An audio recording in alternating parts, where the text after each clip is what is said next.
بسم اللہ الرحمن الرحیم۔ السلام علیکم اسٹوڈنٹس، آج کی اس ویڈیو میں ہم انشاءاللہ تعالی اسلامیات لازمی کے نیو بک میں سے باب دوم کے ایک ٹاپک عقیدہ توحید کے مختصر اور تفصیلی سوالات کے جوابات ڈسکس کریں گے۔ سوال نمبر 1 ہے، عقیدہ توحید کا معنی و مفہوم بیان کریں۔ تو اس کا جواب ہے، عقیدہ کے لغوی معنی و مفہوم۔ عقیدہ عربی زبان کے لفظ عقد سے نکلا ہے، جس کے معنی ہے باندھنا یا گرہ لگانا۔ اس لحاظ سے عقیدہ کے لغوی معنی ہوئے باندھی ہوئی چیز یا گرہ لگائی ہوئی چیز۔ عقیدہ کے اصطلاحی معنی شریعت کی اصطلاح میں انسان کے ان پختہ خیالات اور اٹل نظریات کو عقیدہ کہتے ہیں جو ایمان اور یقین کا درجہ رکھتے ہیں۔ توحید کے لغوی معنی و مفہوم۔ توحید کے لغوی معنی ہے ایک ماننا اور یکتا جاننا۔ توحید کے اصطلاحی معنی شریعت کی اصطلاح میں اللہ تعالیٰ کو اس کی ذات، صفات اور تمام اوصاف و کمالات میں بے مثل اور یکتا ماننا اور اس کے تقاضوں کے مطابق عمل کرنا توحید کہلاتا ہے۔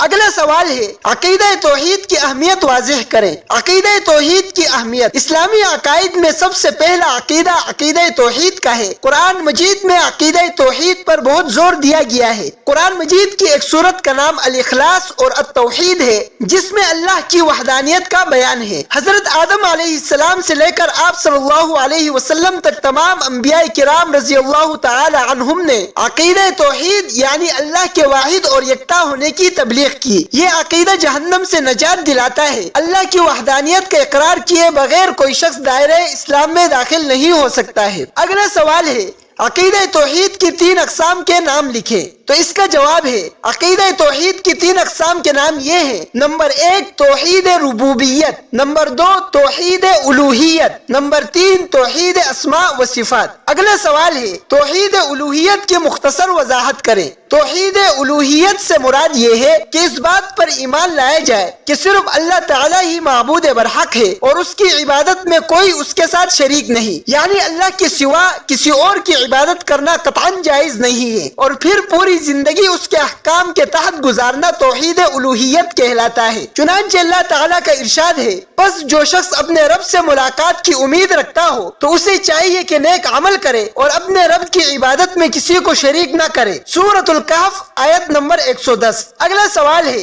شرک کا معنی و مفہوم بیان کریں۔ شرک کے لغوی معنی ہے حصہ دار اور ساجی ٹھہرانا۔ شرک کے اصطلاحی معنی ہے شریعت کی اصطلاح میں ربوبیت، الوہیت اور اس کے اسماء و صفات میں کسی کو اللہ تعالیٰ کا شریک اور حصہ دار بنانا شرک کہلاتا ہے۔ ڈیئر اسٹوڈنٹس، اب اس ٹاپک کے تفصیلی سوالات کے جوابات کی طرف چلتے ہیں۔ سوال ہے، عقیدہ توحید کی اقسام بیان کریں۔ تو اس کا جواب ہے، عقیدہ توحید کی مندرجہ ذیل 3 اقسام ہیں۔ نمبر 1 توحید ربوبیت۔ توحید ربوبیت یہ ہے کہ انسان اس بات پر ایمان لائے کہ اللہ تعالیٰ ہی ہر چیز کا خالق، مالک اور رازق ہے، اس میں کوئی اور اس کا شریک نہیں۔ چنانچہ ارشاد باری تعالیٰ ہے، اللہ ہی ہے جس نے تمہیں پیدا فرمایا، پھر اس نے تمہیں رزق عطا فرمایا، پھر وہ تمہیں موت دیتا ہے، پھر وہی تمہیں زندہ فرمائے گا۔ کیا تمہارے شریکوں میں بھی کوئی ایسا ہے جو ان میں سے کوئی کام کر سکتا ہو؟ وہ اللہ پاک ہے اور بہت بلند ہے اس سے جو وہ شریک ٹھہراتے ہیں۔ سورۃ الروم آیت نمبر 40۔ نمبر 2 توحید الوہیت۔ توحید الوہیت سے مراد یہ ہے کہ اس بات پر ایمان لایا جائے کہ صرف اللہ تعالیٰ ہی معبود برحق ہے اور اس کی عبادت میں کوئی اس کے ساتھ شریک نہیں، یعنی اللہ کے سوا کسی اور کی عبادت کرنا قطعاً جائز نہیں، اور پھر پوری زندگی اس کے احکام کے تحت گزارنا توحید الوہیت کہلاتا ہے۔ چنانچہ اللہ تعالیٰ کا ارشاد ہے، پس جو شخص اپنے رب سے ملاقات کی امید رکھتا ہو تو اسے چاہیے کہ نیک عمل کرے اور اپنے رب کی عبادت میں کسی کو شریک نہ کرے۔ سورۃ الکہف آیت نمبر 110۔ نمبر 3 توحید اسماء و صفات۔ اللہ تعالیٰ کو اس کے اسماء اور صفات میں یکتا اور تنہا ماننا توحید اسماء و صفات کہلاتا ہے، یعنی یہ عقیدہ رکھنا کہ جس طرح اللہ تعالیٰ اپنی ذات کے اعتبار سے واحد، اکیلا اور یکتا ہے، اسی طرح وہ اپنے اسماء و صفات اور افعال میں بھی واحد اور یکتا ہے۔ اگلا تفصیلی سوال ہے، شرک کی اقسام بیان کریں۔ شرک کی مندرجہ ذیل 3 اقسام ہیں۔ نمبر 1 ذات میں شرک۔ ذات میں شرک کا مطلب یہ ہے کہ کسی کو اللہ کا ہمسر اور برابر سمجھنا، یا اللہ تعالیٰ کو کسی کی اولاد سمجھنا، یا کسی کو اللہ تعالیٰ کی اولاد سمجھنا، یعنی اللہ تعالیٰ کی ذات کے سوا کسی اور کو ماننا، یا کسی کو اللہ تعالیٰ کی بیٹی یا بیٹا ماننا اللہ تعالیٰ کی ذات میں شرک کہلاتا ہے۔ چنانچہ ارشاد باری تعالیٰ ہے، لم یلد ولم یولد۔ ترجمہ،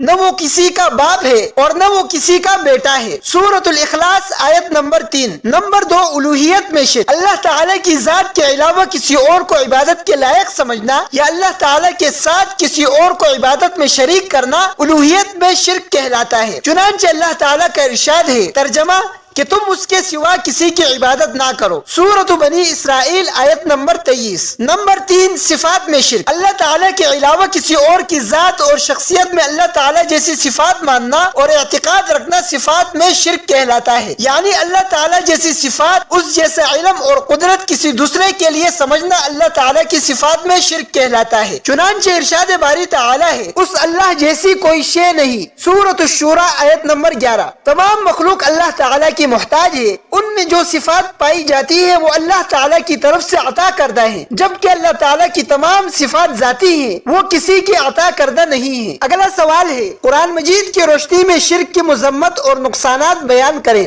شرک کی مذمت اور نقصانات۔ انبیاء کرام علیہم السلام نے لوگوں کو شرک سے بچانے کی کوشش کی اور لوگوں کو ایک خدا کی عبادت کا حکم دیا۔ قرآن مجید میں شرک کی سخت مذمت بیان کی گئی ہے۔ نمبر 1، ظلم عظیم، اللہ تعالیٰ نے شرک کو سب سے بڑا ظلم قرار دیا ہے، چنانچہ ارشاد باری تعالیٰ ہے، ترجمہ بے شک شرک بڑا ظلم ہے، سورۃ لقمان آیت نمبر 13۔ نمبر 2، ناقابل معافی گناہ، اللہ تعالیٰ چاہے تو سارے گناہ معاف کر دے گا مگر شرک کسی صورت میں معاف نہیں کیا جائے گا، چنانچہ ارشاد باری تعالیٰ ہے، بے شک اللہ اس بات کو معاف نہیں کرتا کہ اس کے ساتھ کسی کو شریک ٹھہرایا جائے، اور اس کے علاوہ جو گناہ ہے وہ جس کو چاہے بخش دے گا، سورۃ النساء آیت نمبر 48۔ یعنی شرک سے کم گناہ اللہ تعالیٰ جب چاہے توبہ کے بغیر بھی محض اپنے فضل سے معاف کر سکتا ہے، لیکن شرک کی معافی اس کے بغیر ممکن نہیں کہ مشرک اپنے شرک سے سچی توبہ کر کے موت سے پہلے اسلام قبول کر کے توحید پر ایمان لے آئے۔ نمبر 3، دعائے مغفرت کی ممانعت، اللہ تعالیٰ نے مشرکین کے لیے دعائے مغفرت سے بھی منع فرمایا ہے، چنانچہ ارشاد باری تعالیٰ ہے، پیغمبر اور دوسرے مسلمانوں کو جائز نہیں کہ مشرکین کے لیے مغفرت کی دعا مانگے، اگرچہ وہ رشتہ دار ہی کیوں نہ ہو، اس بات کے ظاہر ہونے کے بعد کہ یہ لوگ جہنمی ہیں، سورۃ التوبہ آیت نمبر 113۔ نمبر 4، جنت کا حرام ہونا، اللہ تعالیٰ نے مشرک پر ہمیشہ کے لیے جنت حرام کر دی ہے، چنانچہ ارشاد باری تعالیٰ ہے، یقین جانو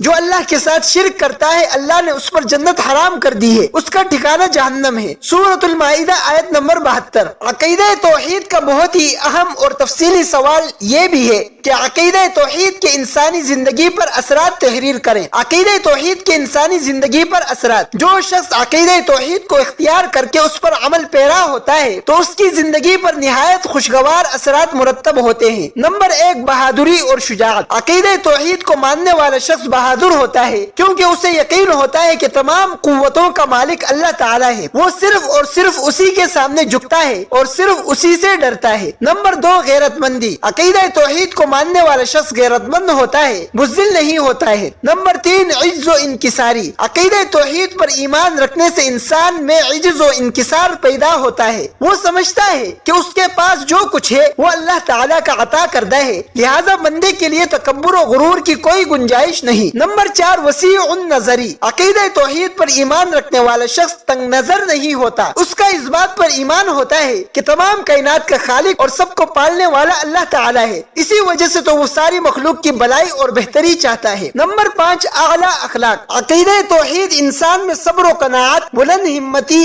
اور توکل جیسی صفات پیدا کرتا ہے، جس کی وجہ سے انسان مشکل سے مشکل کام اور بڑی سے بڑی تکلیف سے پریشان نہیں ہوتا، وہ کینہ اور حسد جیسے جذبات سے پاک ہو جاتا ہے کیونکہ اسے یقین ہوتا ہے کہ رزق، روزی، عزت، طاقت اور ناموری سب کچھ اللہ کے اختیار میں ہے، اگر وہ کسی کو دینا چاہے تو کوئی روک نہیں سکتا۔ نمبر 6، مساوات اور برابری، عقیدہ توحید انسانوں کے درمیان مساوات اور برابری پیدا کرتا ہے اور ذات پات یعنی حسب، نسب، نسل، خاندان اور دیگر معاشرتی تقسیم سے آزاد کرتا ہے۔ عقیدہ توحید انسانوں کے ذہنوں سے نسل، خاندان، رنگ، زبان اور وطن کی تفریق کا تصور ختم کر کے مساوات کا تصور دیتا ہے۔ عقیدہ توحید کی روح سے اللہ تعالیٰ تمام انسانوں کا خالق ہے اور تمام انسان حضرت آدم و حوا علیہ السلام کی اولاد ہے، کسی کو کسی دوسرے پر کوئی برتری حاصل نہیں ہے۔ عقیدہ توحید پر ایمان رکھنے والا انسان پر امید ہوتا ہے، وہ پرسکون اور اطمینان بخش زندگی گزارتا ہے اور وہ اللہ کی رحمت سے مایوس نہیں ہوتا ہے۔ نمبر 8، اطمینان قلب۔ عقیدہ توحید کو ماننے والا شخص ہمیشہ اللہ تعالیٰ کی رضا پر راضی رہتا ہے، وہ ہر کام میں اللہ تعالیٰ کی حکمت پر یقین رکھتا ہے، کسی بھی جانی و مالی نقصان پر واویلا نہیں کرتا،